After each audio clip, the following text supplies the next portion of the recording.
Nesse quinto vídeo introdutório, nós vamos ver porque temos diferentes modos de organizar os livros em nossas Bíblias. Nós já vimos no vídeo anterior que existem esses modos de organizar diferentes, eventualmente até alguma diferença entre a tradição católica e a protestante e a judaica, mas por quê? Por que disso? É isso que a gente vai ver agora aqui rapidamente e também ver que o estudo dessas diferenças pode exigir um trabalho de erudição muito grande. Então, a pessoa que quiser se aprofundar nesses conteúdos, aí já tem um trabalho de leitura e de erudição, de formação muito grande, como a gente vai ver que vai ser necessário ser feito. Bom, isso aqui a gente já tinha visto, que o que a gente chama de Antigo Testamento, a lei, os profetas e os escritos na tradição judaica, formam as escrituras ou a Bíblia judaica, tem 39 livros que são organizados na tradição judaica em 22 livros, na tradição protestante e católica em 39 livros. Aqui não há diferença entre os livros. A diferença única que existe, como a gente já viu, é nos livros chamados deuterocanônicos da tradição católica, que não constam da tradição judaica. Né? A gente vai ver um pouquinho agora por quê. Lembrando também que no Novo Testamento não há qualquer diferença entre a tradição protestante e a tradição católica. Né? E bem como nesses 22 ou 39 livros também não há qualquer diferença. A única diferença está nesses livros aqui a mais, chamados depois de deuterocanônicos. Bem, nós temos então a Bíblia hebraica. Ela foi totalmente escrita em hebraico e aramaico. São 22 livros que são dispostos em 39 livros nas encadernações cristãs. A gente já viu isso, o modo como isso é feito. E ela foi escrita até cerca de 400 antes de Cristo. Né?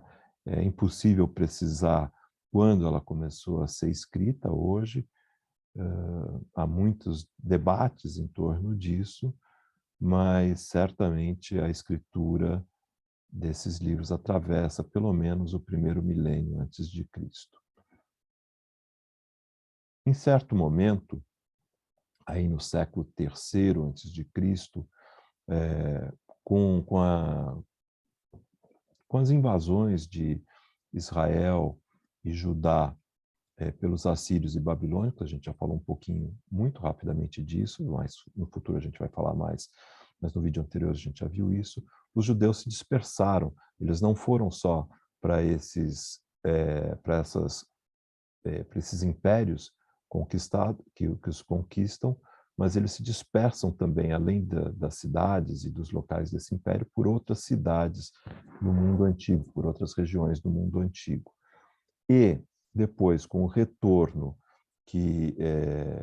com o Império Persa, que permite o retorno dos judeus expatriados na Babilônia, né, esses judeus voltam para Jerusalém, mas há toda uma comunidade que então está dispersa já a essas alturas por todo esse mundo antigo.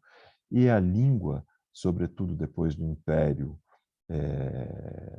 Macedônio, a gente vai ter oportunidade de ver essas coisas mais para frente.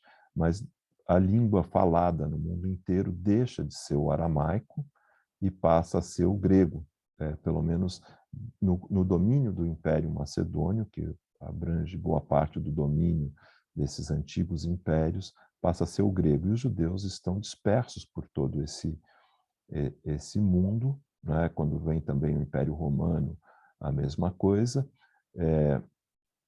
E a língua falada é o grego, então muitas vezes eles começam a ter que traduzir, como nós temos que traduzir para o português, eles traduzem para o grego uma versão que tem toda uma história interessante, que não vem ao caso agora, chamada de Septuaginta, abreviada dessa forma, versão dos 70 aqui em algarismos romanos, a Septuaginta, porque diz uma tradição que ela foi escrita por 70 ou 72 sábios em determinado momento aqui por volta do século III.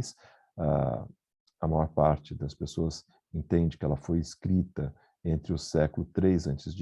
e o século 100 a.C. Seguramente aqui nesse momento ela já estava concluída, essa versão, pode ter tido alguma cópia depois que ajustou alguma coisa, mas certamente estava concluída aqui. É a versão que circulava no tempo de Jesus e dos apóstolos, que circulava mais.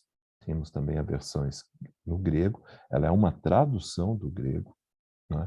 E, por fim, temos os escritos apostólicos, que foram feitos em grego, são 27 livros em todas as tradições cristãs, e eles foram escritos entre 40 depois de Cristo e 97, aqui é depois de Cristo, não é AC, desculpe, 97 depois de Cristo. Esses livros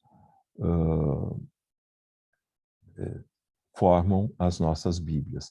E essa tradição, que tem alguns livros que não tem na tradição judaica, no cânon judaico, não vai ter depois esses livros aqui, são 14 livros que não constavam aqui, ou trechos que vão ser incorporados em outros livros, como a gente já viu quais são eles no vídeo anterior, vai ser posto aqui, e há toda uma discussão se eles eram inspirados ou não. Há um consenso de que estes são inspirados em todas essas tradições, e também estes em todas as tradições cristãs, mas aqui não houve, de fato, uma parte, a gente vai ver, uma parte grande desses 14 livros jamais foi aceita nas igrejas cristãs como inspirados. É uma encadernação. Hoje a gente tem tudo digital, tem os livros, a gente pode pôr nas estantes e tal, mas eles eram rolos, era difícil de estar transportando, e, portanto, as pessoas faziam coleções e punham essas coleções juntas para poder ter esses livros que eles eram caros juntos, né? Bem, a Bíblia hebraica tem uma tradição de que o cânon foi fechado em 100 depois de Cristo, no Concílio de Jâmnia. Muita gente discute que isso não vai do 100 ao 300 depois de Cristo, século II, século III depois de Cristo, mais ou menos, alguma coisa assim. Mas o fato é que esses livros já estavam estabelecidos antes. Tanto que nós temos uma versão como a Septuaginta, temos testemunhos históricos, por exemplo, nos manuscritos de Qumran, que são livros de antes de Cristo, que já tem muitos desses livros, né? E já temos mesmo nesses livros aqui, e mesmo no Novo Testamento, a referência à lei, aos profetas e aos salmos, à lei, aos profetas, os escritos, enfim, ao modo como isso aqui está estabelecido.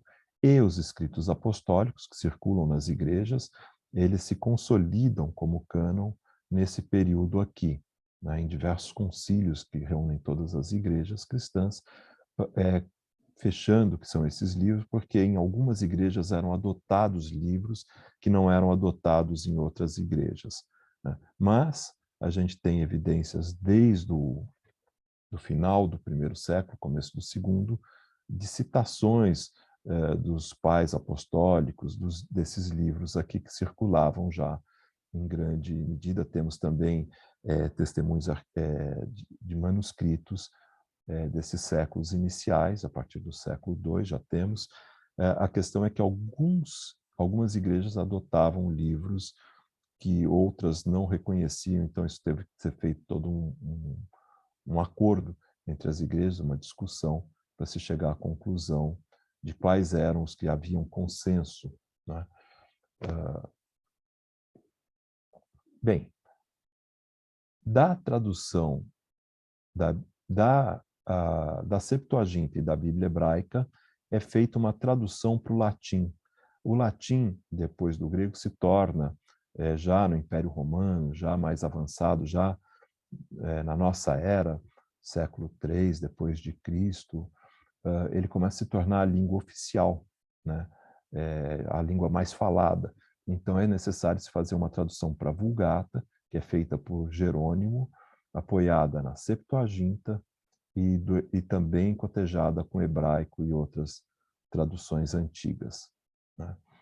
Bem, é uma tradução importante porque ela vai fornecer a base das chamadas Bíblias católicas por muito tempo, né? E daqui são feitas as traduções das Bíblias católicas, de boa parte das Bíblias católicas, e que com o tempo começam também novamente a ser cotejadas com os originais em grego. Por exemplo, uma Bíblia como a Bíblia de Jerusalém não segue essa tradução aqui, uma Bíblia católica, né, com uma tradução muito respeitada, inclusive fora do ambiente religioso. Ela não segue com a tradução da Vulgata, mas é uma tradução importante.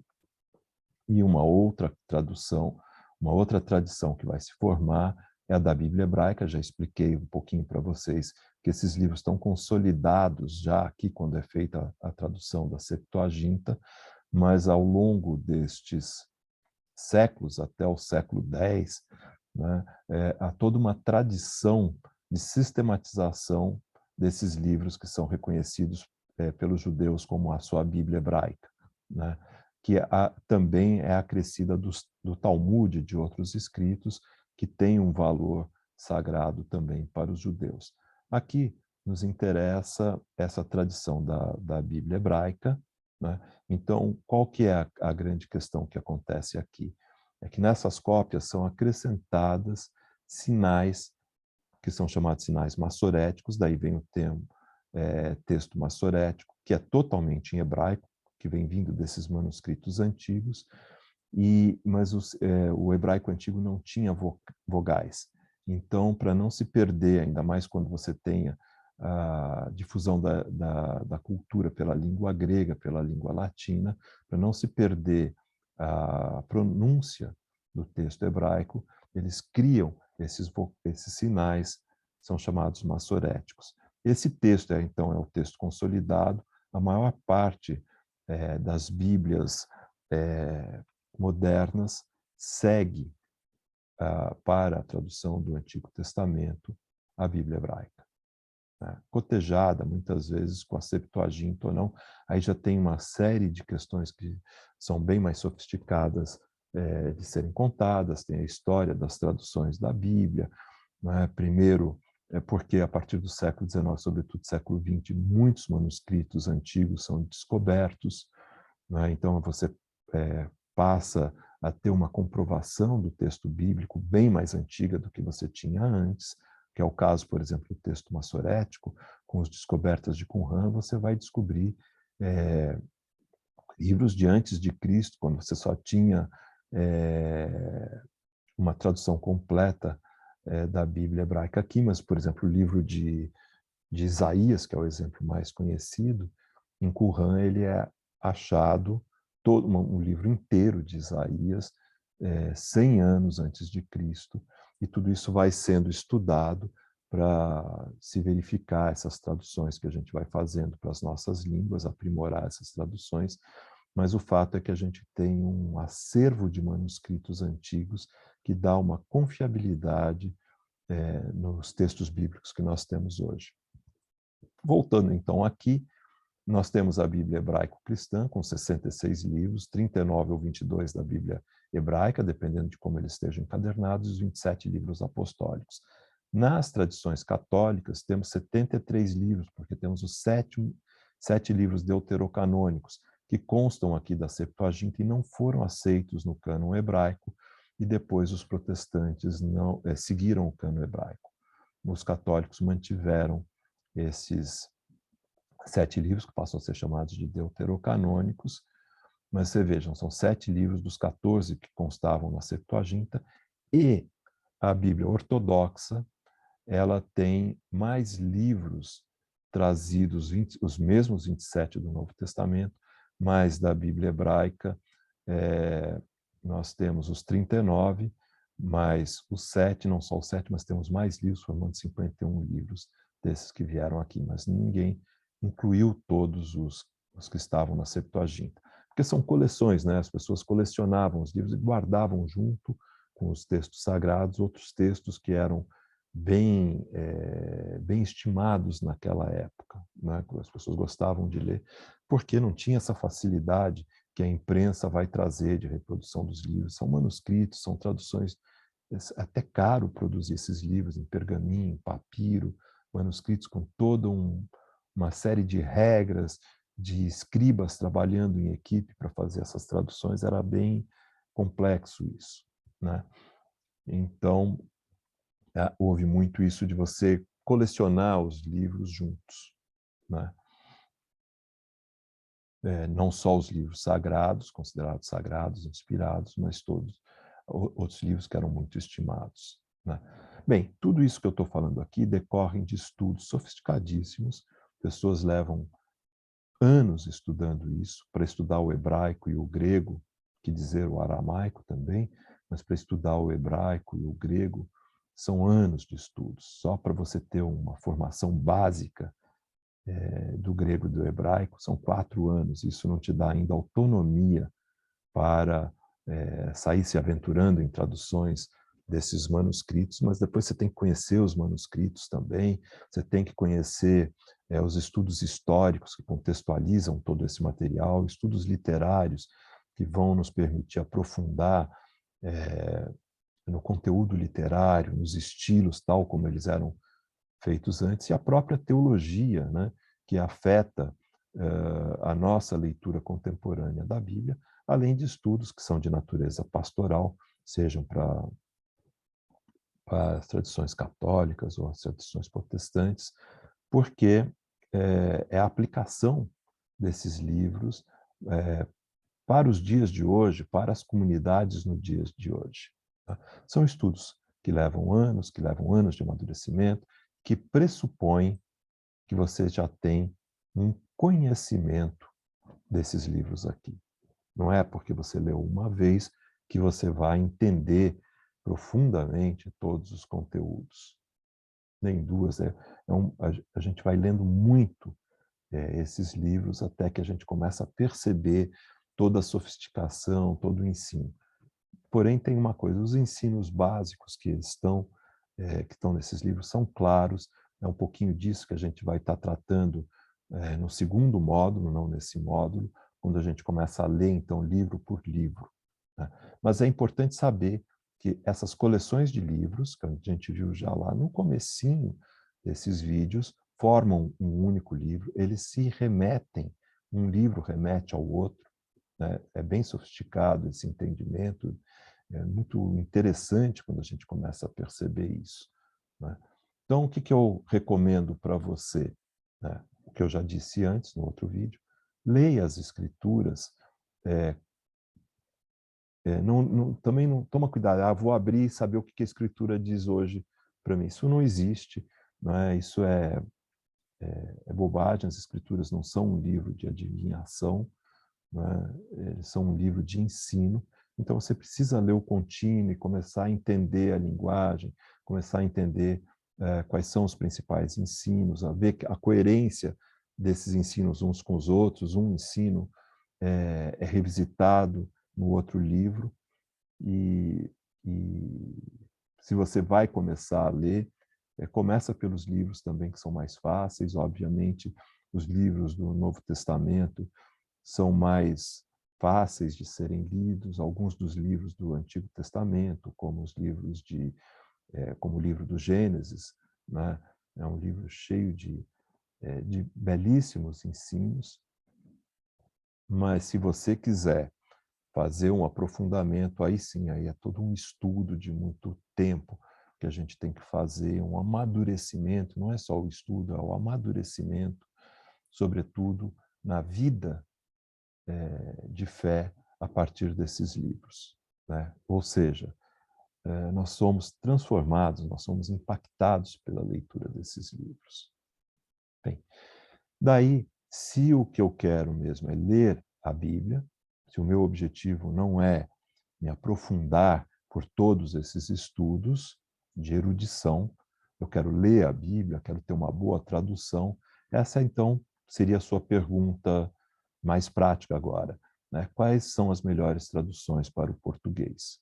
Que é o assunto do próximo vídeo dessa série. Aliás, o próximo vídeo, então, termina o primeiro módulo de 6 vídeos, né, que apresentam essas informações básicas, e nós começamos um segundo módulo, que também vão tratar de algumas informações básicas, mas já em cima da leitura das escrituras, para a gente entender, por exemplo, de onde vem a ideia de antiga aliança e nova aliança, várias coisas como essa, o que a Bíblia diz sobre ela mesma, né? A gente já viu como ela se nomeia, como ela se refere lá no primeiro vídeo, mas o que ela diz que é a sua finalidade. Então, depois do próximo vídeo, que é o sexto, que termina essa primeira introdução, nós poderemos, então, começar a entrar pelo texto bíblico e já no segundo módulo começar o estudo mesmo dos livros, do texto, seguindo trechos maiores de leitura, o exercício da leitura mesmo da Bíblia. Então, muito obrigado, até o próximo vídeo, se Deus assim nos permitir.